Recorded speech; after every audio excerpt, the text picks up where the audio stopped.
Welcome back to Flywheel. I'm your host, DeFi Dave, here with Capital K. And this time, we're going dark.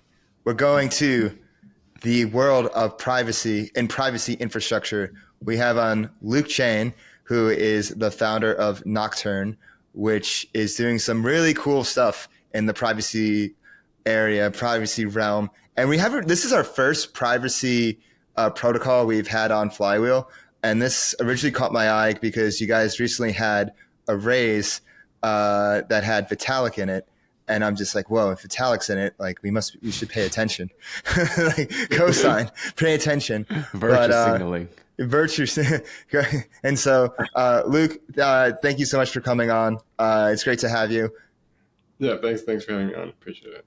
And this is coming out in the week after, but yesterday or 2 days ago, you guys launched and you guys had like 1,000 participants in your queue. Like what? So there's definitely like a lot of interest here. So what is going on? Like, why are thousands of people lining up to like use Nocturne? Yeah. So I guess I can explain what was going on earlier this week, and it was kind of a surprise. We haven't launched the actual product yet. This was just essentially when you write ZK circuits, like you need to do this trusted setup ceremony to like make sure no one can like tamper with this or like break it, and it involves basically just like running this thing that contributes some randomness, and like everyone kind of goes around and does it. And we had opened up the instructions for this on Discord. We're just like, okay, we had like 30 people that we kind of just ran it through internally. It was working fine. We put it on our Discord, and like woke up the next morning, there's like over 1,000 people in this queue. It's like the wait time is, it's literally days. We went back, tried to fix it. There were a bunch of bots. There was still over 1,000 after we removed all the bots. And then, there's like 4,000 people in there. I don't think most of them are going to finish, but that's basically what happened. This isn't for the product. It's just for, the trusted setup ceremony. Oh, for the ceremony. Okay. Yeah. I was trying to go through the Notion doc to see if I could set one up, but it seems like it is not for the non-technical, right? It's not just like click one here, run once. I guess we tried to make it as easy as possible. But yeah, I could see also like it's not the most reliable. The software for running these ceremonies it's really non-standard. Like I think every team usually has to roll their own. We used a off-the-shelf library, and tooling could improve here for sure. Yeah. And before we get more into Nocturne, let's learn about you. What's your background, and how did you get interested in starting something like Nocturne? Yeah. I got into crypto a few years ago. I guess the first crypto company I worked at was Cello. So this, they were building an L1, and it's becoming an L2. I know that caught a lot of headlines. The Alt1 L2 pivot. We love to see it. Yes. It seems like there's going to be a lot more of those. I was working on Cello kind of during the time of DeFi summer, and they, this is when every Alt L1 was trying to like build their bridge to get, Ethereum liquidity. I was on the team of 3 that was building this bridge. We launched it. And then, the team internally at Cello grew, and we spun this out into the company Nomad, so the cross-chain bridge protocol. So I worked on that for about a year and a half, mostly leading like the off-chain engineering there. And then, after the hack, decided to move on to other stuff. And that's kind of when Nocturne started about a year ago. Weren't you at Monad, or was that someone else? Oh, Nomad. Sorry, the name Nomad. Oh, Nomad. Okay. It's interesting. I actually worked with Frax for a little bit, I think, on Moonbeam. So. Oh, yeah. Yeah. I remember. Okay. Yeah. Okay. And then you started Nocturne. Has privacy been something that always interested you? Because it definitely is a very tall order. I think like some of the hardest things in crypto. You got running a stablecoin correctly and competently. And you have so many different, and then there's like privacy, which is like a whole nother thing, Yeah. So where did that interest in privacy come from? Yeah. I suppose stablecoins and privacy in some way, they're like two halves of like building, quote unquote, like sovereign internet money. I like that. I was not always interested in privacy, but I knew I wanted to like work on infrastructure. I had a fair bit of fun working on the Nomad, the bridge, and privacy just seemed like the highest leverage area in the sense that not enough. I felt like not enough people were working on it, and like in terms of the way it could move the needle long term. It really seemed like something I wanted to work on as far as like the impact for general adoption of crypto. So that was my part. Yeah. And then, my co-founder Sebastian had like a very heavy ZK background. He used to contribute to Plonky2 and help them build their proof system. This is the one that was used by Polygon Zero. So for the ZK EVM. And oh, wow. it was kind of a mix of that. He liked ZK, and we were both just trying to work on something that was, would help adoption. So yeah, that's how we landed on Nocturne. Okay. Got it. Well, you guys saw the opportunity, the stars aligned, you met your co-founder and are like, all right, let's do this. And so for the viewers at home who are not familiar, what is Nocturne, and how do you, in your own words, how is it a 0 to 1 moment in bringing privacy ubiquitously on chain? Yeah. I would say the easiest way to think about Nocturne is it's essentially a private account layer that sits on top of like existing L1s or L2s. It's essentially a smart contract, which inside of it has many internal accounts, and these accounts can be essentially spent from privately. So like when you go to authorize usage of your account, this is all done in a manner which does not reveal any address or kind of revealing info of that sort. So the second part of the question was what again? And how is it a 0 to 1 moment to bringing privacy on chain, like to make it ubiquitous? Yeah. I think there's been like a couple ways people have tried to do on-chain privacy in the past, and I think that a lot of those examples kind of motivated how we got to like the design for Nocturne. Essentially, like you had mixers which were just sort of like straight up, put 1 ETH in, take exactly that 1 ETH out. And the UX is pretty clunky. It's you guys have used these before, I'm sure. So we don't think that's kind of like the long-term way to go. We'd also seen a lot of alt L1s from like the past full cycle, and I think the hard part is just it's really hard to build a new ecosystem. And if like your selling point is privacy, it's like a lot of these experiments didn't work out, and so we thought of what would allow you to have privacy in your existing ecosystem in a manner that was like very compatible with experiences people were already used to. So we thought if you could have an experience that was just like your Ethereum account, your EOA, but under the hood you had asset privacy, this would have a lot larger chance of like wider adoption if it could just kind of be simplified in this way.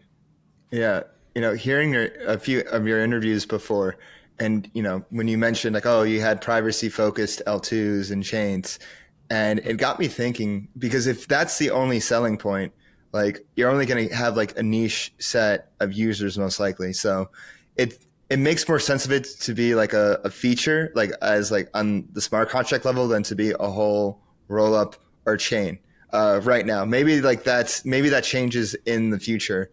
But like right now, it seems like having it as a layer on top of a chain makes more sense. That's what I heard. Go ahead. Yeah. No, I definitely agree with that. It's building a new ecosystem in itself is like really hard. Like I think most ecosystems from the last run just are probably it's difficult. I don't think that many really survive. But if your selling point, on top of just the fact that it's already hard is something like privacy, it just it doesn't tend to work.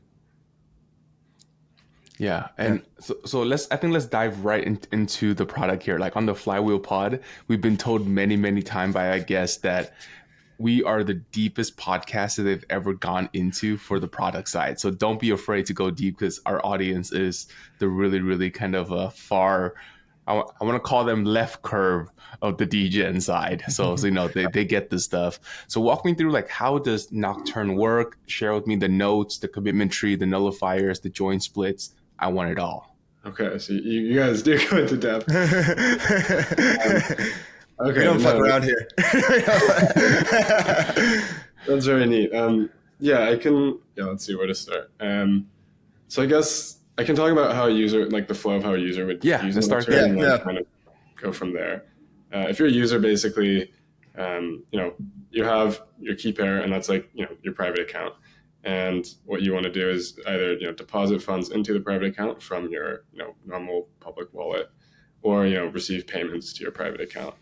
And from there, essentially, you can spend your funds by proving in zero knowledge that you own certain funds, which are now deposited in the protocol, and then pair that proof that you own certain assets with, an action or set of actions. So, like, a swap on a DEX, or just like transferring it to a new wallet, something of that sort. And so, basically, what happens is, you give the proof to the contracts. It'll verify that it checks out you own these assets, and then it'll take up those assets, perform the call on your behalf, and then refund it back to you to another random looking address which you own in Nocturne. So it all kind of like happens within the contracts kind of perform all this stuff for you.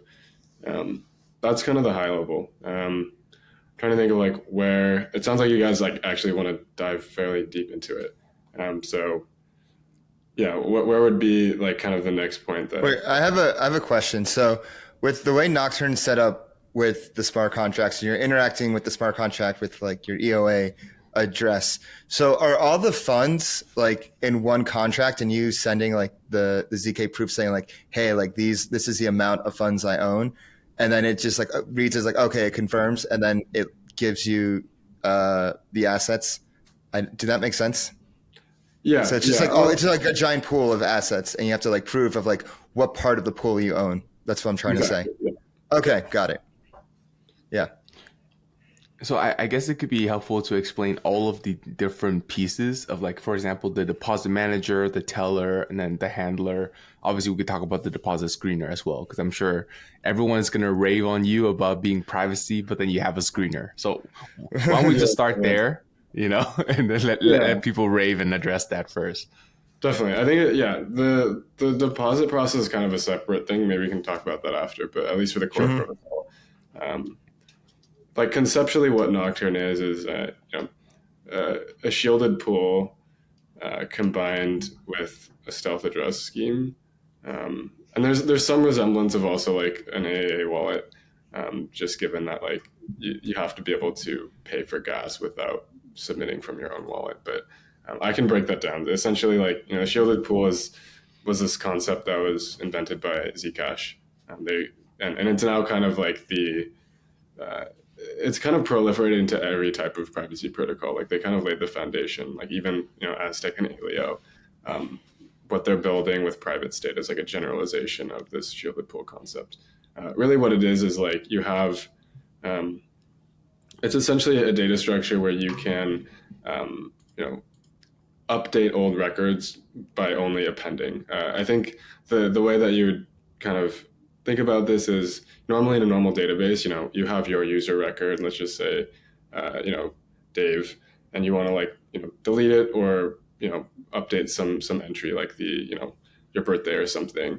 And normally you just go in and change it. But basically in a shielded pool, the way it works is you append a new entry to like this append only data structure, and that implicitly like destroys the old entry. And so what you can do is essentially update your state without actually revealing that you're touching the old state. And this is kind of like the concept this is what allows shielded pools to be possible. You have basically, this Merkle tree of assets or notes, quote unquote. So it's an asset. It has an owner and an amount. And, when I prove that I own some assets in this Merkle tree, like, I prove it's in the tree, I prove I have the key that corresponds to the owner field. And then essentially what I do is, append a new entry to the tree, which implicitly, there's this thing called a nullifier. And basically what it does is you append it to to the shielded pool, and then that implicitly destroys the old note and then creates a new one for whatever state is left over. Does that part kind of make sense? I think this part is usually the hardest to explain, just given like this is how shielded pools and stealth addresses work, right? Yeah, so that's the shielded pool part. Okay. Yeah, I guess could you run it one more time for me? And actually, can you explain it like I'm five. Explain it in this. That was the complicated way. Let's explain it in as simple as possible. It doesn't have to be like exactly like I'm five, but like if you were to explain it in like a way for maybe like people that aren't deep into it to understand, like put it in your own words in that way. Yeah. Yeah. Basically, I guess a shielded pool is, well, damn, this is hard. I mean, explain it like I'm five. Yeah. I think I can try again. Maybe if I explain the deposit process and how that ties into this. Basically, when you deposit some new funds, let's just say I deposited 1 ETH. Yeah, one step at a time. Deposit 1 ETH. Yep. I'll just call it a stealth address. We can talk about that later, but it's an address that I have control of within Nocturne. That basically what it does is those funds go into Nocturne, and inside of this Merkle tree, you create this commitment or note that says, 1 ETH belongs to this stealth address. So that just sits there. And there's nothing private about that part. But when I go to spend it, instead of just pointing to the tree and being like, oh, I own this 1 ETH, it's mine. Obviously, I can't do that because that doxes, who's spending the funds and which node it is. I have to basically generate a zero knowledge proof that says, hey, look, this note for 1 ETH and this stealth address exists in the tree. And, I have to basically create a signature that says I own I have the key that corresponds to the address, which owns this 1 ETH. Okay. Cool. So it's like an extra step. Okay. So Cool. you have your EOA, and then you you deposit in the stealth address, which is deposited in this shielded pool. And then it generates a zero knowledge proof, which basically says, hey, I own this stealth address that has this pool. And the thing with the stealth addresses and the shielded pools is that they change after every transaction, right? Correct. Yeah. Basically, yeah. I mean, I'm getting it. Yeah. No. I think that it's definitely getting closer. Yeah. Basically, you're the one who has to generate the proof. Okay. I generated the proof sometime in the future, and then basically that's what gets verified, assuming that you do have the key and that the note which you said you had actually exists, and continue with the contract interaction from there after you've proven the funds. So is the difference between this and Tornado Cash, with Tornado Cash, it's like your EOA directly interacting with the Tornado Cash pool. Here, it's like you're interacting with the stealth address, and which is interacting with the shielded pool, right? Yeah, that's one difference. I think. Okay. I don't know exactly the specifics, but I think Tornado, you just kind of hash your key. There's no addressing scheme attached to it, so you can't really send someone from. No, it's just a message, right? Once you deposit into Tornado Cash, you get this hex code message thingy that you save, and then you give it to the other person. Then they can take that message code thing and go to Tornado Cash and basically claim out whatever that amount is. Is what I remember. But this seems much more intuitive to use. And actually, in Tornado, it's not that you put 1 ETH in, you take 1 ETH out. It's you put 1 ETH in, you take 0.8 ETH out because of how expensive it is. Right. There's a cost to privacy. And so one thing you said on the other podcast I really like was anonymity is free, but privacy sometimes you got to pay for it. And obviously, Nocturne is trying to find the best way to make it cheaper. But that's also how I feel. It's anonymity in the blockchain is free, or pseudonymity is free.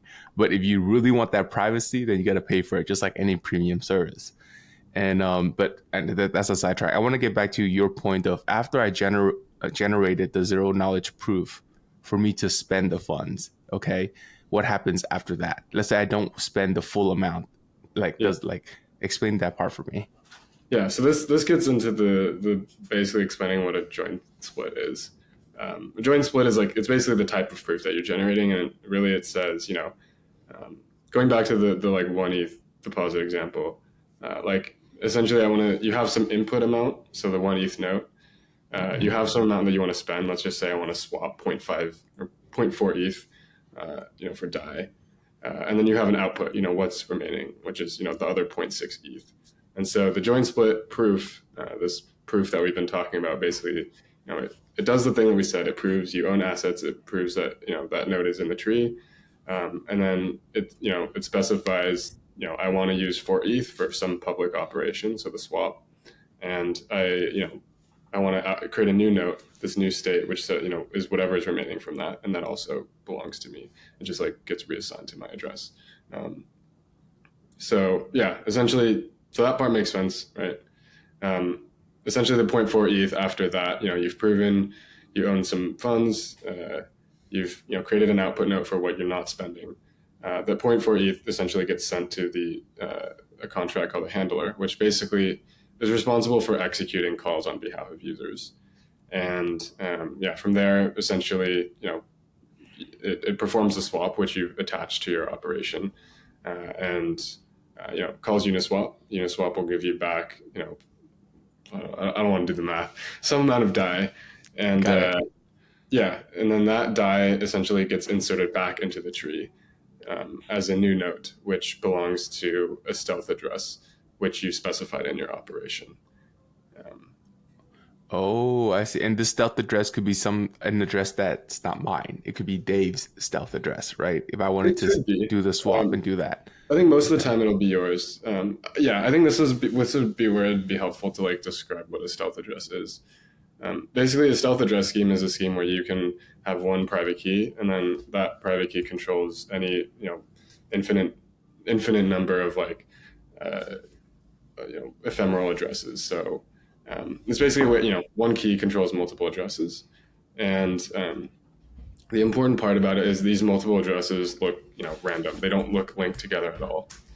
So really, I guess the part that I left out from before is when you specify the operation, meaning the join split proof, the call you want to make, so the Uniswap swap. You also specify one more thing, which is what stealth address do you want the outputs of the public action to go back to? And so that is just another address which presumably you've taken your Nocturne address and randomized it. So and you have the key for that, and you control this stealth address. And so you just append that to your operation, and that's where the DAI that comes back from the swap goes to back into the tree. Stealth addresses remind me of UTXO addresses on Bitcoin, to be honest, because every time you send a transaction, it generates a new address. Is that a good comparison? Yeah, I think that is a good comparison. I mean, also this is Nocturne and I guess shielded pools in general are literally UTXO systems. Maybe I should have started with that. Maybe I'm about to out myself, but I've actually never transacted on the Bitcoin network directly. No way! Whoa! I'm using Ethereum plenty, but yeah. Wow. So, I hope I don't get anything wrong about. No. Well, that's actually one of the questions we ask on the end of the podcast is when did you first touch the chain? But now I'm curious, when did you first touch the chain? And sexes don't count. Probably. Well, I had to when I started working at Celo, I just had to do dev stuff. I think that's at least for people on the Eng side. Usually, you just kind of have to test things out. So you never touched the blockchain before testing it for your work? Actually, no, that's not true. I used Uniswap. It was sometime before the airdrop. I had started playing around with it. Okay. There you go. But yeah, I've just never touched Bitcoin. Well, you just leapfrog the whole system. Yeah. Oh, I have a good question for you. Maybe we may have some viewers who may not be familiar with zero knowledge at all. How would you describe zero knowledge cryptography, an example of it, to someone who's brand new to it? Do you have any examples you would use? Yeah. Oh, like the Where's Waldo thing? That's my favorite example. Let's do it. Damn, I actually don't have very many good ones. I mean, I know how this stuff generally works, but I'm not super deep into the ZK space. I'd say the easiest way to think about it is, and I hope this doesn't sound too tech or engineering sounding. Just go for it. You're good. You're good. I think about it in state transitions. Unfortunately, you have some state. Nerd. I'm just kidding. I love it. Yeah, state transitions. Yeah. Okay, so state transitions. Let's just say think about it in like, let's just say a smart contract that has some state, and you want to do some like operation. Let's just say, oh god, never mind. Yeah, you have some state you want to like perform some operation on and like change the state, and then you have that output state B. Basically, zero knowledge proof is like a way which you can prove that a state transition from A to B was done correctly in a very like succinct way, and also in a way that has an additional property of like you can sometimes hide information, meaning like you don't have to reveal all the inputs that made this change. Yeah. So instead of saying state transitions, let's say we can show that 2 + 2 = 4. We can show that we got the answer without showing the 2 + 2 part. Yeah. That's like, that'd be a good example. You guys probably have done a lot I more like the work. Waldo example the best. What's the Waldo one, Kit? What? You don't? Oh my goodness. Okay, You so should check it out.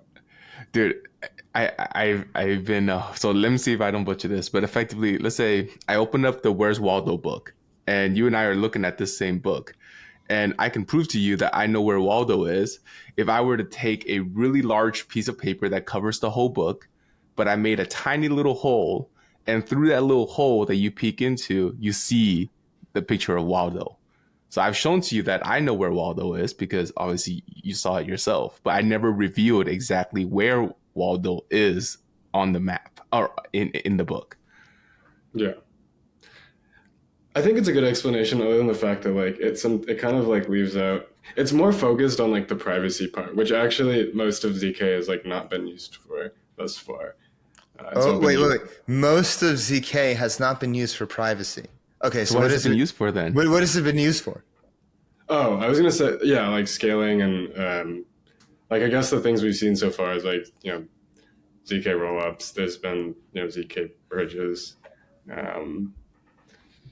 I guess World. I don't know how WorldCoin uses ZK. Unfortunately, I haven't gone deep enough into that. But thus far, like a lot of the uses of ZK have been for the succinctness property, meaning like there's some computation that would be very expensive to verify in the Solidity contract. So instead of just rerunning all the steps, in the EVM, you verify it as your knowledge proof.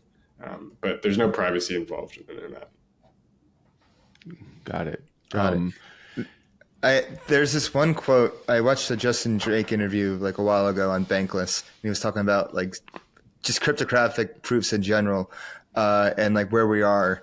And like he's described it as, in terms of cryptography, we're still in the Stone Age, and there's like a lot more evolution to go. And the thing is with cryptography is like, ZK proofs, like it was like this ZK zero knowledge cryptography was discovered in the 80s.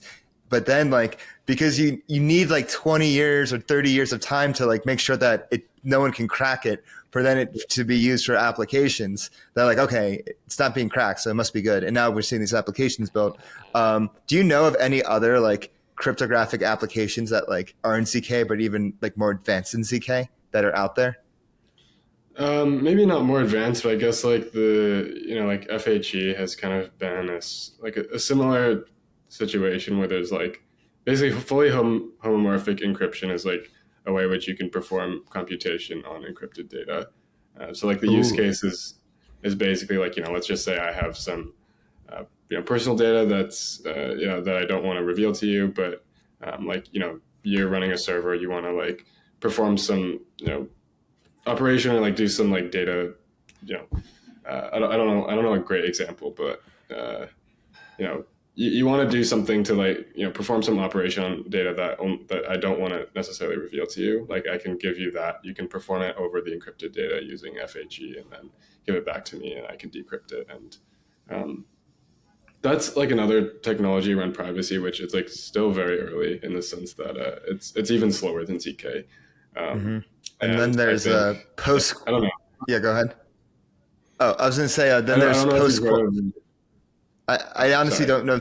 I don't know too much about FHE yet, although it was mentioned, I believe, when we had on Radical Semiconductor, when we had on Ryan, right? When we had a kit. Yeah, we had Ryan on from Radical. Yeah, and he created a card that is post quantum resistant, or that's what he's building. And I'm like, what? And I'm pretty sure he mentioned fully homomorphic encryption. I get, Yeah. there's so many different directions we can go with, privacy and whatnot, but let's like rein it back in. I want to Yeah. talk about the use cases of Nocturne. How do you see it being used in the future? And like the first thing that comes to mind is what happened with Constitution DAO. Yeah, it's a good example. Yeah, I mean, I can talk about how we expect it to be used for now, and then like how we kind of hope things can progress. I guess for now, um, I think the usage will be like, well, if you look back at like previous, licit uses of privacy, it'd been a lot of retail people, most of which were traders. A lot of times you don't want to be copy traded if you have like, a known address. And so, the majority of the users of things, like Aztec, for example, were a lot of them were just like retail users. So I think we're mostly focused on this at the start. I think this is kind of the way it goes for a lot of protocols at the beginning. So yeah, at least on mainnet launch, what we'll be deploying and what you'll be able to use is essentially, we'll deploy the contracts, and then the interface that we have will let you do mostly basic things. So, you can deposit funds. You'll probably be able to receive payments as well. We need to add that to the UI, but there's that. And then from there, you can like basically withdraw to fresh addresses just so you can transact out of a new one, a new address. And then you can also do things like swaps and staking. So it's not like, fully expressive in the sense that it's like, a straight up wallet, but it does some of the main things that accounts do. And we hope to like, with some protocol changes and also like iterating on the UI, eventually build up to like infra that, resembles just straight up like an account that does everything like a normal wallet does, but you have privacy under the hood. So that's where we are right now. I don't know if you have any questions on that first. Yeah, I do. I wanted to ask about privacy and composability, because I believe you kind of mentioned that in one of the other pod. Could you show me an example of what does composability look like in the Nocturne future? Yeah, I think so. Composability, it basically is just like, well, if we think back to like the mixers or L1, L2 examples, like mixers just, they have no composability because, you just take the money out to a new address, and that's, you get your new key and you transact that address. L2s and L1s that have privacy built in are like the same. It's just like, you can't use your existing ecosystem, which is the worst part. I think for when we say composability, or I think I've been using the term compatibility a bit more in the sense that like, is it compatible with an Ethereum account, like an EOA? It really just means like, can you interact with the same things that you would interact with your public wallet? I don't know if that clarifies it. Got it. Okay, so it's compatibility in the sense that, after it goes into Nocturne, it could always come out and be used across all of DeFi again. It's not that it's kind of like locked in Nocturne's its own ecosystem that you got to use like a privacy DEX and a privacy lending protocol, right? Yeah, exactly. Yeah, basically, like, can you still?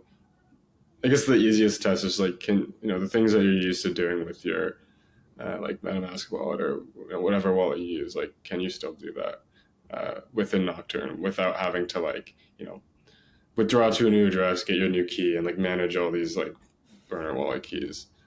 Can you all like control this from the same account and still get a similar experience to like a public wallet? Oh, okay. Because in my mind, I was thinking if I wanted to say stealth farm this new Prisma finance pool, and I don't want people to follow me, like, could I put in the ETH and then on the other end take out the ETH, but then I would need to create a new burner wallet in order to go farm that. But you're saying I don't need to do that. I could just take that ETH that's in Nocturne and go and farm it on Prisma right now. It depends on how you, well, I guess the V1 for Nocturne, like it mostly, the compatibility, it works with protocols that take tokens in and also create output tokens. So like, think Aave tokens or like Uniswap. Okay. It's just, gives you back new tokens. It doesn't, probably the thing with airdrops that doesn't work is like if you were to airdrop farm another protocol, for example, you'd probably just withdraw to a burner wallet and use that, because you want this right now. Like, one limitation we have is like all of the transactions are executed by the same contract. So The handler. Yeah, exactly. So The handler. let's say there's multiple like people trying to use this for airdrop farming, and it's all coming out of the same address. Like, how do you know? Like, it'll give some airdrop reward to this contract, but then whoever gets it is like the first to just take it all. Like, it doesn't. So it doesn't quite work in this case, but it's a limitation we're looking to like change or to fix in a future version of the protocol. Oh, I see. So there needs to be some kind of returning token in order for it to recognize that it belongs to me. If Exactly. it's more of an accrual situation. I see. I see. Yeah. Basically, like, there needs to be a token that you can put back into that commitment tree. So for now. For now. I see. Yeah. I just want to talk about the story of Constitution DAO and like what Nocturne like could do to prevent a situation like this, because I just find this situation so interesting. Like, if anybody doesn't know or doesn't recall, like, Constitution DAO was a DAO that was raising money to buy a copy of the Constitution. They raised a bunch of like money really fast, and they were about to bid $30 million to buy the Constitution. But the problem was it was an auction. And everybody could see that they were going to bid $30 million. You know who really wanted the Constitution really badly? None other than Citadel's Ken Griffin. And he saw on chain they had $30 million. So he was like, you know what? I'm just going to bid $40 million.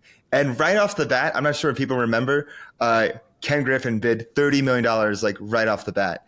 And there was like nothing they could do. Like, they had a limit of like how much they could bid. But because it's like you're playing poker and you're playing with your fucking cards open and everybody can see your cards. Like, that's the problem when you don't have privacy on chain like this. But if something like Nocturne existed, Mr. Ken Griffin wouldn't have seen how much money that Constitution DAO had, and it would have been a lot more private, and it would have been actually a bidding war, but instead of just like a dunk by Ken. So I think that's a really important story and an important case to like press when like talking about like, why do we need privacy on chain? It's stuff like that. If we want like institutions to actually like if we want like on-chain institutions to be successful on chain and to actually like compete with their off-chain counterparts, they're going to have privacy. Yeah, exactly. Yeah. I think Constitution DAO is a good example. I mean, essentially the way you would have fixed that on Nocturne is like you have, instead of all this money just going to like this safe that is like very clearly for this particular auction, like this get deposited into Nocturne, and you don't actually know.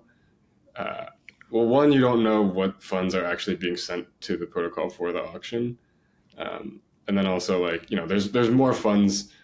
Presumably the pool is more funds than just what's being used for the auction. So you also don't know how much in total is for this.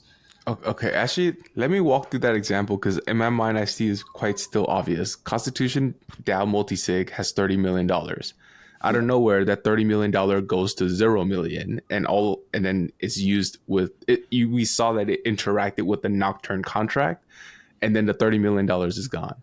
Isn't it obvious that there's $30 million now in the pool? Oh, I see. I mean, I guess the right way to do it is like, presumably you have this, this safe, Gnosis safe, and like over time, all these people who are trying to like help the DAO buy this thing and like sending money to this safe, that's how you end up with $30 million there. And right. I was saying, instead of sending it to the safe and like, the safe accruing the funds, you just keep sending it into Nocturne to like one account, which is administered by the Got it. The DAO owns the self address that everybody is contributing towards. Right, exactly. And so, or rather, they own the like key for everyone is sending to these stealth addresses, which belong to the like Constitution DAO admins. And so, so multiple stealth addresses, multiple stealth addresses would be generated, and then people would be sending to them, and then you don't know like how much is in it because it's multiple stealth addresses. Exactly. Yeah, exactly. All you would see is like, oh, like all these people are sending funds into Nocturne, like, but you don't really know why or for who it's going to. It's like, oh, what's going on here? It's private. We can't see what's going on. Got it. Could you explain? I don't think we covered this, but the viewing key and the spending key bit. Yeah, yeah.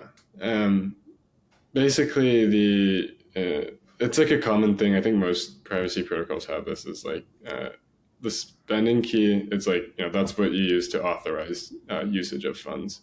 Um, I think that's pretty self-explanatory. The viewing key is derived from the spending key, and it allows you to look at all the notes that have been created within Nocturne over time, and like essentially like trial decrypt them. And if it turns out that you decrypt it and it's like, oh, this is mine, like the decryption worked, then that's how you know which notes belong to you, essentially. Got it. And then you said you can give certain, permission parties a viewing key so that they can also see into your accounts, right? Yeah, yeah. I mean, I suppose if I guess in the Constitution DAO example, if you wanted everyone who participated to have a viewing key, because they want to be a part and like see what's going on, you could do that. And so like only the members of the DAO or only the people participating can actually see, oh, like all of this money is going to the same address and this is all going to the Constitution DAO admins. Got it. But then if I'm Ken Griffin, I can donate to Constitution DAO and say like, oh, how much money do they have here? Right. You need some OPSEC, I guess, around like who you give these keys to. But in theory, that'd actually be even funnier. Yeah. Wait, so you have to manually give these like viewing keys via like a Telegram message or something? It cannot be at the blockchain level? No, like so the viewing keys are like sensitive information that you don't want to share. Like I guess an example of like viewing key is like a good example is let's just say like someone needs to like audit my like financials or whatever, and like they need to like be able to see the transactions I did with my public wallet, but also my private one. Like you could give that person like your viewing key, but like only them, because you don't want someone else to see your transaction history, and then they could kind of trace it through and be like, okay, here's what this person did. Got it. Okay. Could you talk about the deposit screener? I think I think everyone understands how Nocturne works. I want to now take a step further back and talk about privacy at large. But before we do that, share with me about this DEX deposit screener. Yeah. So this is like the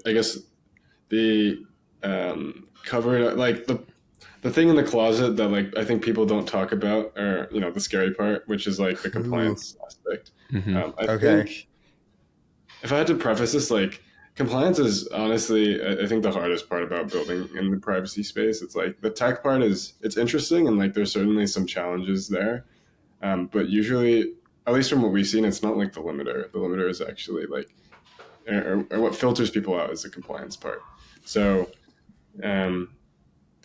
if you look at our docs, there's kind of a plan outline there. Essentially, the V1 of the protocol that we're releasing, you can basically think about it. It's like semi-permissioned. Like once you deposit funds, you can spend them as you want. There's nothing stopping you there. But like the step to deposit new funds into the protocol is currently permissioned. Essentially, you deposit into this like kind of this deposit manager contract, and then it kind of waits there, and like basically we run an off-chain actor that uses some data analytics to kind of assess the risk of different addresses, and then from there, like different deposits will be either accepted or rejected in the protocol. I think the large majority of deposits are from safe addresses. Like we've kind of like done the work of checking historical uses of the other privacy protocols, and like for the most part, most deposits are not illicit. But yeah, this is kind of like the starting plan is like permissioned. I want to preface though, like and I think a lot of people miss this, or at least they, I think FUD is like kind of a common thing that happens around this kind of stuff. The goal is not to stay permissioned. I think if you read in our docs, like the paragraph below, kind of the V1 plans, like our long-term plan is to try and make this as permissionless as possible. Yeah, that's what I was thinking. Like it has to be. Yeah, this is something that should eventually kind of be neutral infrastructure, and like nor do we really want to like be running a centralized process forever. It's not. It's certainly not something that we're interested in doing. It's just you accrue liability over time for that kind of thing, and so we've explored a lot of options. I think the main one that actually allows you to, reach the permissionless state is the scheme called proof of innocence. I'm not sure if you guys have heard of it. No. Could you explain that to us? Yeah. Essentially, so proof of innocence was the scheme that was, there was a paper about it written, co-authored by Vitalik, Amin Soleimani. I know this. Yeah. But explain it. It got a lot of excitement as well. So, I don't know. I guess I can explain it as well, just for context. Mm-hmm. Essentially, what it is like think about Nocturne, except when you go to spend your funds, you send your operation with the ZKP and what you want to do. You send that to a relayer, and the relayer will take that and like pay the gas for you because you don't want to use your own wallet. That would be doxing yourself. But instead, basically, what proof of innocence adds is that you can also, like, what you do is you include a proof that you're within a subset of like safe deposit notes or like safe notes. And so essentially it allows you to like kind of prove that you're not part of like, say, a list of, sanctioned wallets that have somehow made it into the protocol. And so basically the relayer or bundler will like check your proof and make sure that you're like, the subset that you're proving against is like valid. You're not part of like, a group of addresses that is malicious, and then we'll relay your transaction if that proof checks out. What this allows you to do is essentially like segment the anonymity set into different levels of risk. So, say that, we're running our own bundler, we perform like very proper checks and like, we keep our whitelist of notes very up to date. You would send it to us. If it checks out, then, our bundler will go ahead and relay the transaction for you. But if it's not, then, we just reject it. And, you have to go either submit it yourself or go to another bundler who is willing to submit it. Agency and privacy. That's what I call it. So is it possible for someone to effectively, once Nocturne is like fork Nocturne and remove the DEX, I keep calling it DEX screener, but the deposit screener part, so that anybody can just use it, any address? I mean, in theory, yeah. I think, there's some operational component as well to like some of the off-chain stuff. It's not necessarily super straightforward. But yeah, I mean, you could do that. If someone's willing to do that, kudos for taking on that amount of risk. I think it's quite, you're either crazy or you have like a lot of balls to do that. But Yeah. I mean, that's obviously a question that everybody would ask. Is like, if you were, if the U.S. government rains down on, Nocturne like they did with Tornado, what would that look like? Don't scare them. They haven't been launched yet. No, don't worry. I mean, a lot of this. I'm sure he's been thinking about this. Yeah, so of course. Yeah. Yeah. But real quick, let me just turn on my lights because I realize it's Yeah. Well, Go ahead. Yeah. He's getting a little scared. That's why you got to turn the light. I get it, man. Me too. Wait, that is a straightforward question. Way to be straightforward. Got to get to it though. Yeah. No, it's what's on it. It's on everybody's heads. In everybody's heads. Yeah. Go ahead. Sorry. So the question was about. What exactly was the question? I know it was about regulatory. The government comes in and bans Nocturne. And all U.S. addresses cannot use Nocturne. I love how the light came on, like at this part. Dun, dun, dun. Yeah. Well, I'd say for starters, and this will be apparent when we launch, but we're actually not supporting U.S. customers. I guess I didn't start with that. I said, got it. There you go. Okay, there we go. No U.S. Okay. Yeah, at least in the front end that we're running, and like in the off-chain infra that we're running, like. Mm-hmm. Okay, there we got it. We got the answer, guys. Where U.S. folks can't use it. There's a lot of complicated regulation around this. I think the two main like hurdles people have to navigate are like money transmission risk, which is just, are you custodying funds? Are you redirecting the flow of funds? Like, do you have control of them? I think this is just like, unfortunately, the regulation here has been like fairly unclear. Account abstraction wallets, for example, like their bundlers are, probably viewed as money transmitters. The relayers for Tornado were viewed as money transmitters. And like, when you look at them, they don't control any funds, but it's just like, unfortunately, like poor interpretation, I think, of regulation currently. But to avoid that, we're just not serving U.S. folks, at least for now, until regulation is clear. As far as I think for something like Nocturne to be banned, the other hurdle is the sanctions and ALL component, and that's it's self-explanatory. Are you doing your due diligence to prevent bad actors from getting into the protocol and using this? I suppose. I mean, is your question what would we do? Yeah, in the what would case? you guys do in that case? Like, even if you guys fold up shop, like the Nocturne contract could still exist, right? It's live on mainnet.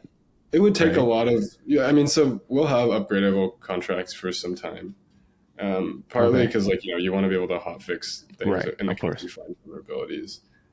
So if it really came to that, I suppose we could pause new deposits and just people would have to withdraw their funds. But it would take a long time to get to the point where we make this fully non-upgradable, and then we'd have to be extremely certain that the checks, that proof of innocence, we have a good system that works and that really limits the anonymity of the higher, the kind of canonically accepted bad actors, protocol hackers or whatnot. But that's a bridge to cross for later. Got it. Okay. Yeah. All right. I had a question about this whole privacy narrative because it's pretty stigmatizing. I mean, we saw what happened with Tornado Cash. Monero has been a fixture and a thorn in the U.S. government for a while now.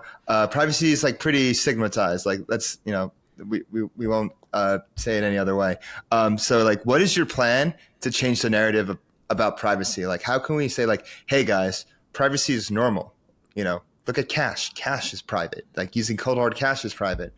People have a right to privacy. How do you change the narrative about privacy? Yeah, I mean, for what it's worth, I'm not sure regulatory bodies particularly love cash either. But yeah, it's a good question. I think I can kind of give the way that we think about it. We're trying to be very methodical in the way that we roll out privacy. We start permissioned, we kind of take off the guardrails over time while trying to ensure that the measures we're replacing with the permission part, facilitate effective self-regulation essentially with proof of innocence, and are effective in limiting the utility that bad actors get from this. That's really what you want. You want it to be as accessible as possible for most users, and extremely hard for those widely accepted to be bad actors. And yeah, I mean, I think being methodical and slow about this, engaging with regulators over time, and just I think we're under the impression there's a right way to do this over time. It's hard. A lot of people kind of don't want to have to put up with this stuff. It's quite frustrating when you are writing a smart contract and you change a line of code and you're is this going to result in my thing getting sanctioned? Or it's the ridiculous things you don't normally have to think about. But we're of the impression that that there's a right way to do this, and done right over time, being careful, and at each step making sure what you're putting in place works. Then there's a way to do this. Do you think your interest in privacy comes from a technological curiosity, or more of a political, philosophical curiosity, or both? It's interesting. It's actually been a big theme that I've realized. I think mine was more technical, and just I want to see crypto adopted for more stuff. I think over the last cycle, lots of cool stuff happened with DeFi and all, the growth of all these new ecosystems. But everyone kind of has the age-old question of when can we start using this stuff as real money for a little bit higher utility? And that's mainly was my motivation. My co-founder Sebastian, I think he's very, I think he's a bit more passionate about just generally privacy, and as kind of a tack on to just general freedom. But yeah, it's a mix of both. But I think for me, it was kind of driven more by wanting crypto to be used for more. A practical purpose per se. Correct. Yeah. Yeah. Nice. I was something else I was about to ask. Actually, no, never mind. So, Kit, did you have any other questions? Yeah. I actually wanted to kind of click back into how like privacy today is really Oh, stigmatized like badly. Like, you only want privacy because you're gonna do something that is unscrupulous or something wrong. Do you think that having is Nocturne going to do anything to change that stigmatism? Or have you thought Yeah. about any campaigns or anything to, privacy is good. It's okay to be private, Yeah. I mean, actually, for this, I think I have a better answer, which is really, if you look back in history, actually, I took an interest more to the like crypto wars of the 90s after working on this. And something you see is like, you have this exact problem with, just encrypting internet traffic. I think I think it was the NSA. They wanted to weaken encryption such that you couldn't have more than 40 bits of security, which is obviously you can break it. You can see what people are sending over the internet in plain text, and they're like, oh, if you want privacy, you must be doing something bad. But I think the telling moment in this kind of conflict between devs who were trying to like build stuff over the internet, like commerce and other stuff, and then like the NSA was eventually this stuff became so critical to like certain businesses who were actually like doing real commerce online, that you couldn't actually, it was actually hurting real use cases and businesses, to like weaken encryption. Oh. Some of these folks were actually, uh, consumers were getting hacked. So I don't know particularly what that moment would be for crypto, but I think it's kind of like a two-step thing where like you obviously privacy, the people who exist in crypto today are quite diehard about certain ideological Hmm. things, but that's the starting point. But you always want to like bring in more players who are kind of increasing the quote unquote legitimacy of crypto, and I think it's good for the space as a whole. I think that will definitely change this stigmatism a lot, and can only hope that a moment like what happened in the 90s happens here again as well. yeah. I remember what I was going to say. It seems like the goal, if I'm like a privacy protocol, I think the goal is to shift kind of the burden of responsibility of who I'm interacting it from like the core team and the protocol to the user itself. Like the ultimate like end state would be you have this private permissionless protocol and it's up to the user to figure out like this is like I'm thinking like the ideal scenario for like the protocol itself. And you have like the user like participating in like proof of innocence and stuff like that. So it's Yeah, like bring your I own think wallet. I think you got it spot on. Either it's the user or it's like the interfaces. I think Mm-hmm. pinning responsibility onto the actual protocol itself is like everyone said it after the OFAC sanctions. Like it's quite dangerous like precedent to set for freedom of speech. Legalize math. Legalize math. Right, exactly. Yeah. So yeah, I think the goal over time is once we can make this protocol more permissionless, take off a lot of the guardrails, but still have effective like self-regulation, is to shift the burden away from shift the liability away from the protocol itself, more towards like say the interfaces, the wallets, the front ends, etc., or directly to the users themselves. Yeah. Going back to the beginning of the conversation, we talked about different chains that are private, and one that had caught my eye years ago, and has been gaining some traction right now is DarkFi. And I remember interviewing the DarkFi founders for the Defiant at LizCon like about 2 years ago, around this time when like LizCon happened. And one of the founders, I think it was like Amir Taki or someone like that. He proposed that like DeFi is on its way, splitting into two. There's going to be RegFi, which is like KYC compliant, like neutered of its potential DeFi, and then there's DarkFi, where you're going to have like all like the crazy shit happen. You're going to have like AI bots and agents and all this other shit, in the DarkFi, in the space. So I'm curious, like, what are your thoughts on both like this split, seeing a split happen between like RegFi, DeFi, and DarkFi, and what are your thoughts on like the DarkFi project itself?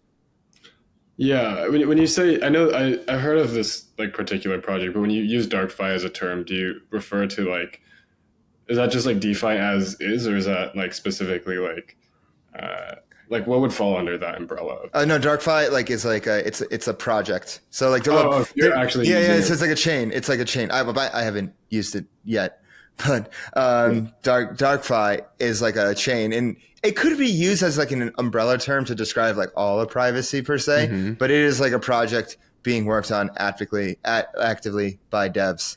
I'm not sure where they're at in their development. I wonder if they'll fall into the niche trap because that's what usually happens with these Yeah. privacy things. But I think we should just generalize it, Dave. Just generalize Yeah. it to like, all of DeFi as it is today versus a regulated version of it. Yeah, I don't honestly know. I know there've been more projects around like KYC pools or KYC tokens. There's also like real world assets, which you some of which you can't actually hold unless you have KYC. I think like Ondo, I believe, is an example of that. Um, I don't know, honestly. Like I could see a split. If there's enough liquidity for both to exist, then I suppose it's fine. Um, the worst case would just be like, one takes liquidity from another, and there's like not actually enough to like for both to really work out well. But yeah, I'm curious if you have thoughts here too. Like I haven't thought about this particular issue too much. It's an interesting observation.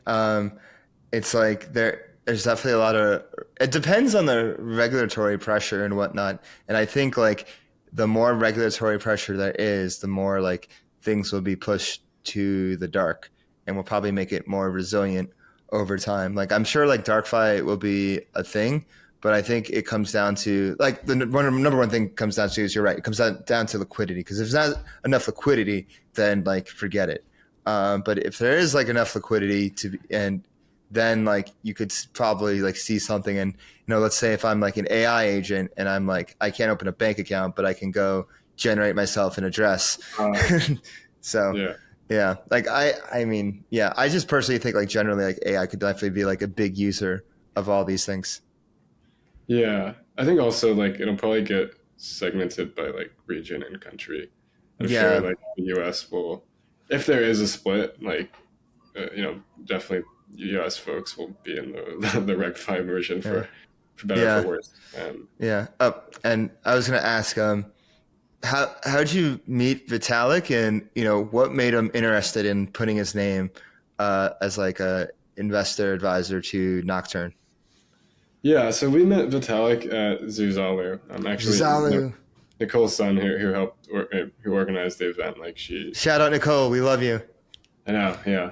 I'm definitely grateful for that opportunity to go there. But yeah, we met him there. We like chatted with him, I guess, just like over coffee for a while, kind of just honestly just brainstorming like cool technical Oh, ideas. was that like the vegan breakfast thing in the morning? Probably the one that was open like every morning. Yeah, From, yeah, the one, yeah, that one. the only place to eat there. Yeah, only place Yeah, so, reasonably priced to eat exactly. because it was Yeah, free. It was free. that's true. I guess that was like where we met him. And yeah, I mean, I think generally, if I had to guess, like Vitalik has a couple like core areas of interest, and all of them are kind of very much aligned with like the long-term success of Ethereum. It seems like currently those are, privacy scaling and account abstraction, or generally just like UX. But I guess AA is like the first thing people think of. And like I think historically, if you look at the projects that he's tried to support, they're along these lines, just because that's kind of like where he ideologically aligns. Yeah, as to like why he invested, I think he just invests in things he really wants to see out there in Ethereum. And we had a fun time chatting with him and like shooting around interesting like concepts that might be relevant to Nocturne. So yeah. Did he contribute a lot of ideas and advice to your development? He has. He's definitely helped like guide a lot of the product decisions. Yeah, like around compliance, for example, like he's definitely helped us kind of think about like different ways the product could go. He also, I think by proxy of like just talking to a lot of projects, you accumulate a lot of like interesting ideas, which might not immediately seem relevant, but then an idea pops up in your head and you can like, think about like you could check this out. It might be relevant. Yeah, the benefit of being able to kind of work with a breadth of projects. Got it. And so I got a question specifically about Nocturne. Is what does success look like to you? That's a good question. I'm curious, does this get asked to every project? I guess it's a good one. We don't hear that. Only the ones I like. The other ones get asked, what is failure? What is it? Yeah, I think success for us is, I think it's probably a function of a couple things. Like, I guess the vanity metrics of like volume and TVL are like, everyone kind of looks at those. I think those are definitely important. And it's like a good proxy for measuring like, am I doing all right in certain cases. I think for us, like having privacy just be more widely adopted than like trying to break out of the like, oh, I only use this because I'm like really hardcore, and like making it easy enough for like normal people to be able to use it without having to like opt into like weird stuff or like change their habits. I think that was really like kind of what motivated building this project at the beginning. Is like originally what we wanted to do was like just build a full out smart contract wallet that had built-in privacy. I mean, the protocol itself is not too far from that, but there's a couple of reasons why that's not currently possible in this version, but will be soon. The idea was like, do you just have your normal wallet, you do your normal things, but you don't have to worry about your address being, exposing your whole financial history. I think that's one component. Yeah. Go ahead. Oh yeah, I was just gonna say, I think the other component is like, it'd be great for more institutions to be able to enter the space. Obviously they're not going to do anything meaningful on chain unless they have some kind of asset privacy. And I think the main thing is just moving around funds. Like if it's just totally transparent, like there's really no reason to do this over TradFi. So no way, Jose. Yeah. Nocturne, making privacy ubiquitous. Yeah, we'd love for that. Yeah. That's like a mouthful of a word to say, ubiquitous. Nocturne, making privacy ubiquitous. There we go. Yeah. I got one final question, then we can go to the lightning round. Okay. Yeah. So, what is your roadmap looking like? And could we see users get, granted some responsibility in the future? So some responsibility, meaning it's a token. I see. Okay, that's a nice diplomatic way of putting it. I like that. Honestly, I should start saying that more often. Yeah, it's a responsibility, granted responsibility. Yeah. So for now, we're going to be on mainnet in a couple weeks. Sometime between the middle and end of November. We'd love to like kind of build up the retail adoption of the V1 product, and just try and get as much usage from that as possible. It's definitely a lot easier to use than like past privacy products have been, but we still think it's just kind of like a step one as far as like making this accessible as possible. I think as far as next things, like we would like to transition away from having a permission protocol. It's not a responsibility that we want to hold, nor this should be neutral infrastructure. So doing some of the technical lift on having effective proof of innocence, and like basically using the permissioned version as like training wheels to build up to proof of innocence, and then like implementing the technical part of it. Outside of that, there's like a couple of things a couple of guardrails in the protocol that we want to like kind of remove, which is we want to let you just like be able to transact with any protocol. We don't want this like it only works for output token protocols thing. Like we want to remove that limitation. And then maybe I think you guys will like this part because it's actually quite interesting. And shout out to our advisor Wei Dai. He's now at 1KX, but he actually came up with this neat idea where like if you want, let's just say you have a smart contract wallet and you want to, like one thing we commonly get asked by AA wallet teams is like, how can I like use this as an AA wallet? But it doesn't quite work because by having a contract which has all this information and like about your authorization, like that'll always dox you. But one interesting thing you can do is like if we make a version of Nocturne where instead of the authorization scheme being like your spend key and just signing a message, if you have it be and hear me out, like a ZK EVM proof that you could authorize a transaction in your smart contract wallet, you can actually what you can really do is like spend funds out of your AA wallet, but those funds exist within Nocturne, and you actually don't reveal any information about like. Oh, so it's all Nocturne. Yeah. It'd take a very large effort to make this possible, but that I think that is like part of kind of like the end game that we hope for. Any EOA or AA wallet that exists out there like automatically has like a parallel private account which they can access from the same authorizations. Got it. That would be something we'd love to make possible. I have one more question because so you guys are on mainnet. How much of a lift it is to get this on other rollups, and is it possible to have this on Frax chain in the future? I didn't know Frax was building their own chain. Yes, they are building Frax chain, and not only that, they are building a market for block space. Interesting. Okay. Yeah, wow, I really did not know that, but that is. Yeah, you gotta subscribe to FlywheelDeFi.com for all the latest updates.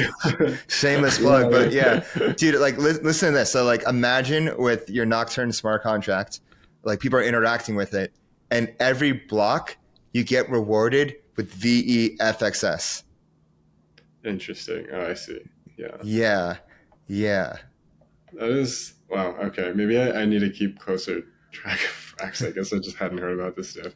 To answer your question about the roll-up part, it's not terribly difficult. It's the same process as deploying mainnet. You just deploy the smart contracts, run the off-chain infra, so like the bundler to relay stuff, and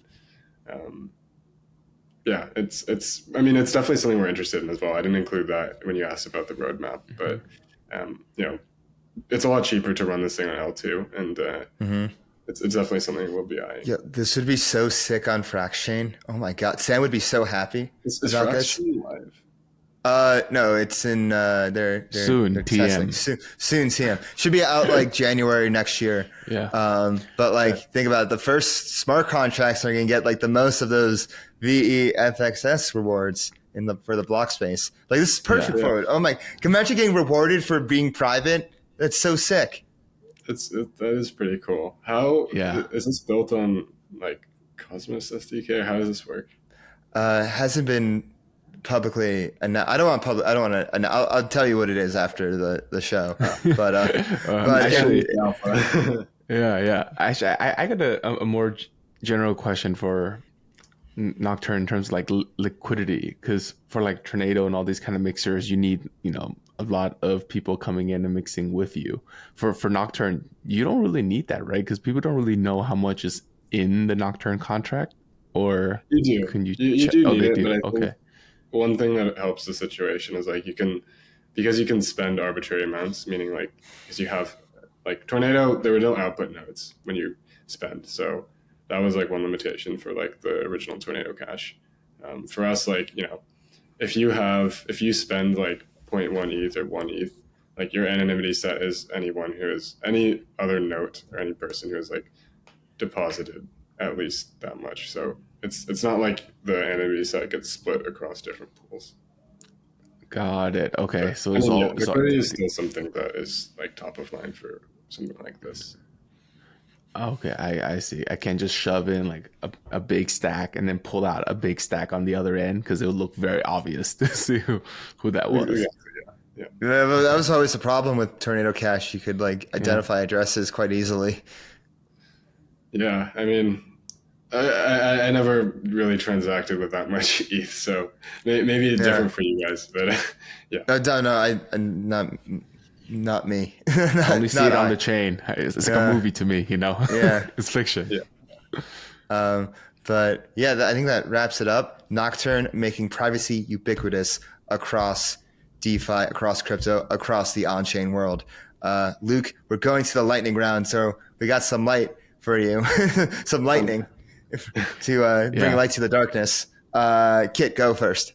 Yeah, so I mean, since you already asked the touching the Virgin blockchain experience, I want to ask you, what is your favorite off-chain touch grass activity?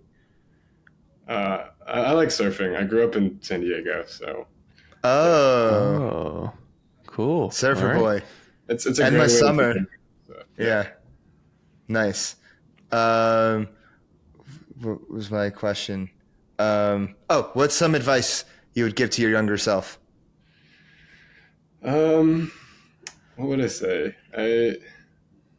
That's a really good question. I don't know. I feel like I had a weird path because I actually left college early, to work on Cello and Nomad. Sometimes I wish like I actually stayed because you miss out on some things that you Oh, appreciated. But I don't regret it by any means. I think I had a lot of fun doing other stuff, and I don't know. It's a good question though. Maybe it depends on the day you ask. that's true. Honestly, I don't know. I That's thought a you good were. one. I guess you must have like left college early. I guess like 2 years ago, 3 years ago. Yeah, like around 3 years ago. Oh, okay. So maybe in like 5 years we'll ask this question again when you're back on. Yeah. And for me, if you weren't in tech, what other professional career path would you be on right now? I might choose law. I think especially in crypto, it's quite interesting. It's very like it's not very well defined, which is quite cool. Also, I don't know if you guys watch Suits. Maybe I just like watch too much. Like, Oh yeah, I used to watch Suits. I Yeah. love Suits. I yeah, love everyone Suits. thinks they want to be a lawyer for at least like a couple of days after watching that. So Yeah. Yeah. Your mom and dad will be very proud of that answer. Yeah. And the final question for me, who would you recommend to be our next guest? Who would you want to see on Flywheel? ooh, that's a good question. So essentially, it's like what are some of the most interesting projects that I've heard about recently? Well, I was just at an Eigenlayer event in New York. I don't know if you've spoken with the Eigenlayer folks. Also, Sriram. Yeah, we had We've Sriram had them on. on like in February. So I'm like, sure you guys Yeah, know. Yeah, we were early. We were Yeah. early. The Eigenlayer wave. You saw that coming. Yeah. Who else? Who have I spoken with?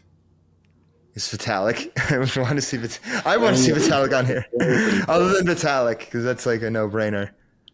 I think the Aztec folks are interesting. Like, I have a lot of respect for them. Aztec, yeah. They're like, I think building stuff in like the confidential like state world is cool.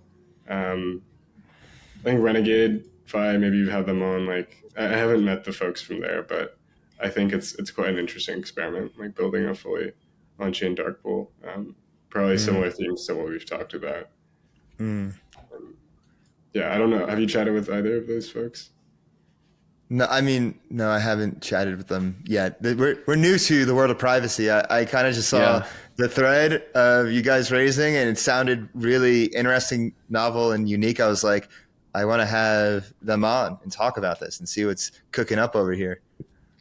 Thanks. Yeah. Yeah, but I'll let you know if any others come to mind later. sounds good. Could you let the audience know where they can find you online and find Nocturne on social media? Yeah. I'd say the best place, at least honestly, the best place to look is just Nocturne_XYZ on X or Twitter. There's links to like the rest of our stuff in our Twitter bio, but yeah, that's like our main outlet for social media. Nice. Go follow. Luke, thank you so much for coming on. Nocturne, making privacy ubiquitous on chain. I'll keep saying it over and over again. Luke, thank you so much, and we'll see you next time. Awesome. Thanks, guys. Appreciate it. Thanks, man. Thanks. Welcome to the post-game show. I'm your host, DeFi Dave, and I'm here with Capital K and Sam McCullough. This time around, we shed a little light into the dark. We had on Lu Chang from Nocturne, and we talked about building a privacy layer on chain with what they're cooking up there. Really interesting, really innovative, cutting edge tech he has cooking over there. Guys, what are your thoughts on this one? And also, before I go in, Sam was just going off in her like chat. Yeah, just the whole time. I was gonna let Sam take this one. Yeah. Dark pools this, compliance that. Yeah. Yeah. Look, I'm really for this thing, right? Like I'm a big believer in Tornado Cash. I think that what Tornado Cash built is a really important part of privacy, and the loss of it has been huge for the entire Ethereum ecosystem. And so there needs to be some sort of replacement. And so the general idea, and there's a bunch of different flavors, right, is that there's demand for people to want to have privacy while they transact on Ethereum. And so there's going to be like different variations of this. Some people want to have a contract that they can put assets into, almost like Nocturne, right? Where they can interact with DeFi from a pool of shared assets, right? Some people want to have quasi dark pools where everybody puts transactions into the dark pools. All of their transactions can take place inside the dark pools and doesn't rely on external liquidity or any external DeFi apps. And so Nocturne is just like one of many people building a solution like this. I think we can include in our show notes, there's a really great article that a guy named Mohammed Yusuf, who is I believe a venture intern at Delphi Digital, did the other day, where he talked about like these dark, just call them dark pools, right? Because that's what they are, and about all the different variations. And so if Nocturne can figure it out and be fully permissionless in the future, I think it may work, right? Like we talked with them about how their deposit structure is going to work, how they're going to be able to like segregate roles and responsibilities and also risk. And maybe that's enough. But I think that implementation and operations is always going to be the key factor in this. Like we can always think about it in theory, but it's really going to have to come down to nuts and bolts once the tech gets out there. Yeah, I agree. But I think the larger vision of Nocturne is what I like the most. Is he wants to be integrated at the wallet level and be able to interact. Because right now it's limited to sends and transfers effectively, right? Yeah, you could do a swap, but you need to get something back in return. But I feel like swaps and transfers are like now the most basic thing you can do on Ethereum, right? There's a million of other things you could do, or actually maybe there's like 10 other deeper actions that you could do. But once it's able to handle that, because I've created a lot of burner wallet, like my MetaMask looked like a, how many up it's to? not great. How many you up to, Kit? It looks like Are a you over MetaMask. 50? It looks like a MetaMask. MetaMask. I think I'm at. Hold on. Let me click create new wallet. Let me see what that number is right now. 74. Oh wow, that's more than me. So Good for you. No. Good for you. Yeah, it's a MetaMask. MetaMask. But no, Because- I was thinking. Go ahead. Yeah, go ahead, Sam. Oh, I was going to say, you go. No, go ahead, and I'll hop in next. I was going to say, I kept on repeating myself, like Nocturne is making privacy ubiquitous on chain. For that to actually happen, wouldn't it have to become like a standard, like an EIP or something, what they're building? No, I just think that it needs to get enough like volume running through it, TVL inside of it, that you can grow the anonymity set. Because look, at the end of the day, the only thing matters is the anonymity set. And if it's small and only 100 people use it, it's probably very easy to track ins and outs. But if you have several tens of thousands of people putting capital into Nocturne, then the anonymity set grows incredibly large, like what Tornado Cash has, and it can achieve what it wants to, which is to be able to provide privacy. Yeah. I think Dave is like, just for my MetaMask example, it was like the moment I created a MetaMask wallet, that is a stealth that is part of the stealth address family, right? Like right away, like integrated into that level, then I think it'll get there when everything's by default on the system. Yeah. It's really unfortunate. I mean, the switch to proof of stake has really taken away a lot of the privacy aspects that you could have with Ethereum. Like there's no way to get new Ethereum now. Previously, when we were in a proof of work system, if you wanted to get untraceable Ethereum, you just go buy some miners, run the miners in your basement. Instead of spending $4,000 on Ethereum at a centralized exchange, you just buy the miners and wait for that brand new Ethereum to get deposited to an untraceable address, right? And then you have purely private ETH, right? But now we don't have that. With like all the, like pretty much 99% of all the gateways to get money on chain require KYC. And so it's become a lot harder to obfuscate where the source of funds is. And so there's demand for these style of like on-chain privacy tools like Nocturne and all the other ones. You know, and this really begs the question of like, where is privacy needed, right? So is it at the wallet level? Is it at the execution level? So, you know, we were looking at that picture before the show and like Flashbots was on there, right? So Flashbots is providing essentially private meme pool, like off-chain meme pools, mempools, and Meme pools. meme pools. Find me in the meme pool with Pepe and Doge and Bitcoin. Yeah, like That's off-chain also mempools. a great project name. Yeah. I mean, it's a great one, Suave. Like, and transaction bundling, right? So is that enough? Or do people want to be in these ZK enabled privacy pools where they have shared assets that create a robust and rich anonymity set? Because they're really like taking on two different parts of privacy, right? Like one is privacy at the wallet level, another one is privacy at the execution level, so that you can not have the ill effects of MEV. And you know, there's other forms of privacy as well too. So it's a nebulous thing that Modular is not just privacy. exactly Modular. right. Yeah. Make privacy great. Yeah. So it's a full stack question. It's not just like an address account abstraction question. Like just by having privacy at the wallet level doesn't mean that you're going to have privacy anywhere else. Yeah. So it's a big subject. I mean, the question of middleware always is a issue. You know, if they can be forced into adding TRM account filtering or address filtering for, say, whatever sort of risk score that they have, right? You're like one hop away from using Tornado Cash or you're an OFAC banned wallet. Like, there's no reason that they can't put on KYC, like full KYC later on, to say that, Yeah. What if like somebody with like I think somebody did this with like a tornado like affected wallet. They literally just like sprinkled dust into like all these influencer, like, you know, that's kind of like the what's it called? The Samson defense. You know what I mean? Like, you know the biblical story of Samson when he like takes down the wall of the temple, and like the whole Samson thing of Israel nuclear supposed philosophy, blah blah blah. You can like look that up later. But the Samson defense, it's like, oh, like you're gonna like blacklist me, I'm just gonna blacklist everyone. Like here, blah.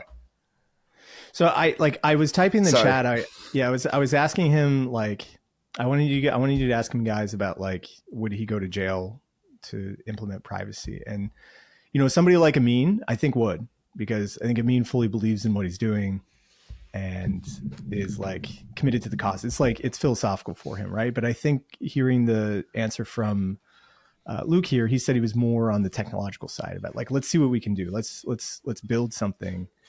And so maybe it's his co-founder who would be, you know, the one that would take the fall here.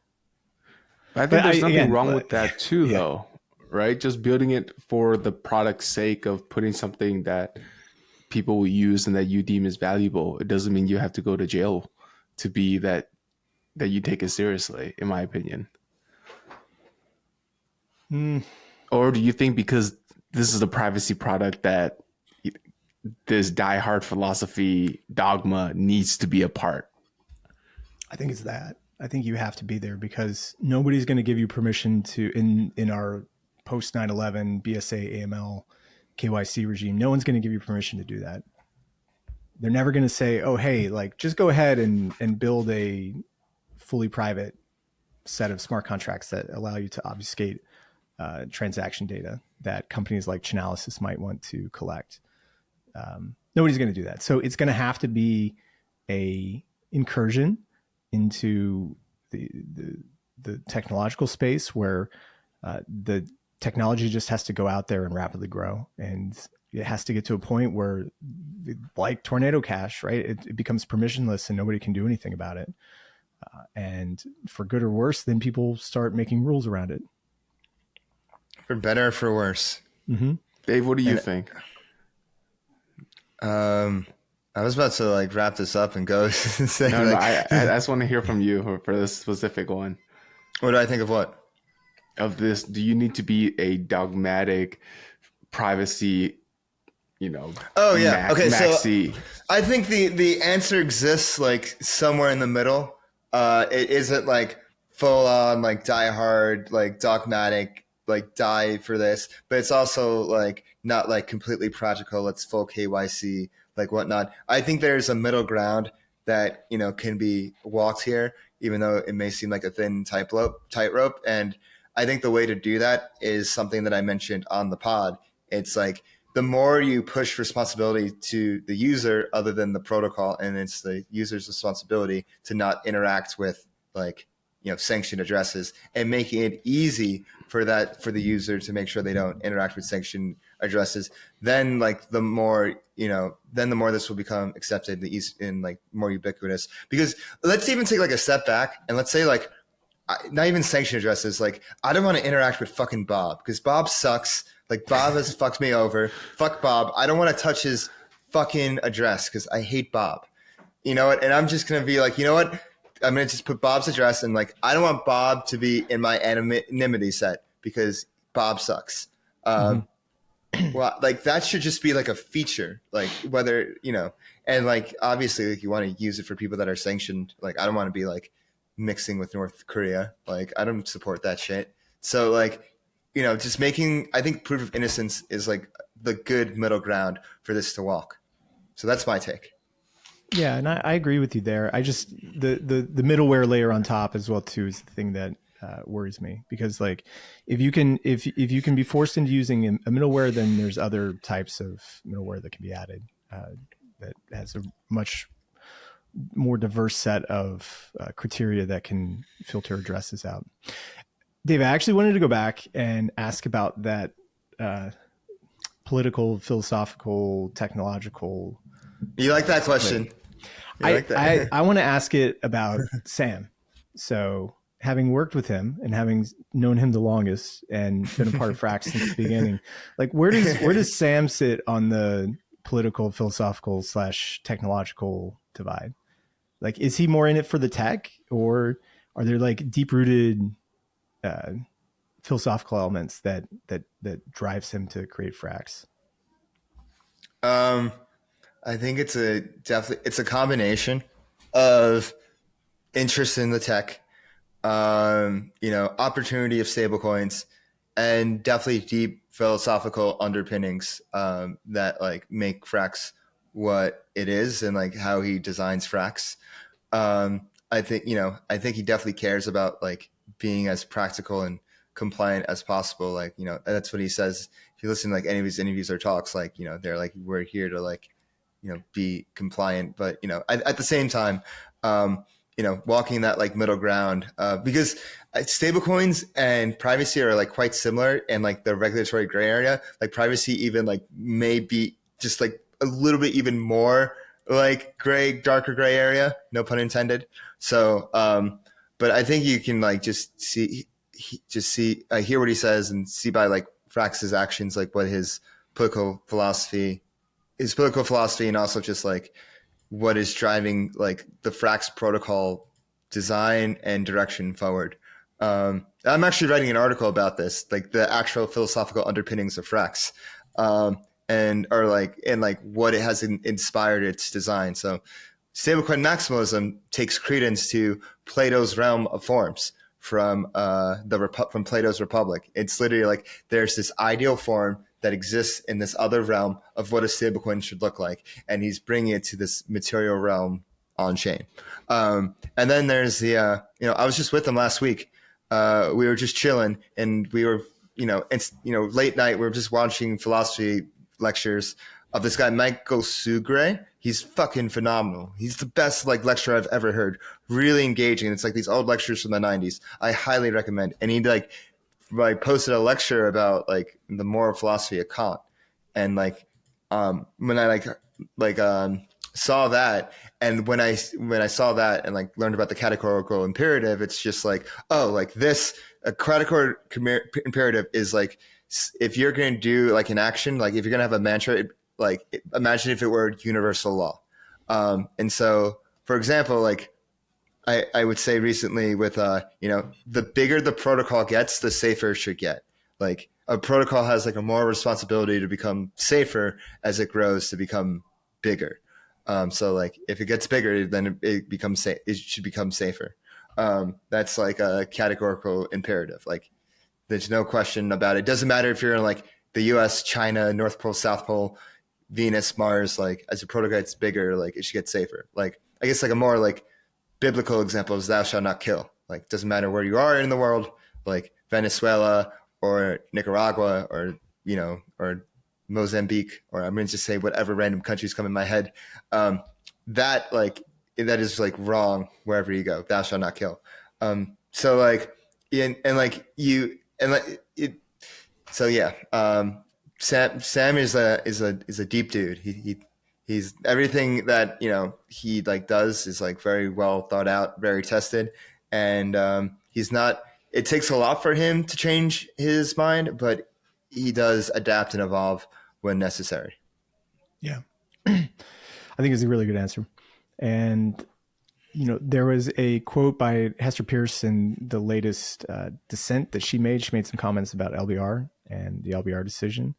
And she essentially said that blockchain technology and everything that we're building here is technology that enables dissent. And so, these privacy protocols firmly fall into that category of what dissent is. It skirts the edge of what is acceptable. But I think that, if you build it right, it can be done and it can be very successful. Amen. And to it's that. necessary too. Yeah. It's necessary, and we'll be there every step of the way, tracking this stuff. No pun intended. And so, if you want to, follow along with us, make sure you go and subscribe. Hit that bell button for all the latest updates. Leave us a comment. Let us know what you think. Give us a like. Make sure you follow us on all of our socials at Flywheel DeFi on Twitter, Telegram, and TikTok. Make sure you join our friend tech for exclusive show notes. Make sure you subscribe to flywheeldefi.com for all our latest updates. And make sure you follow me on Twitter at DeFiDave22. Follow me at 0xcapital_K.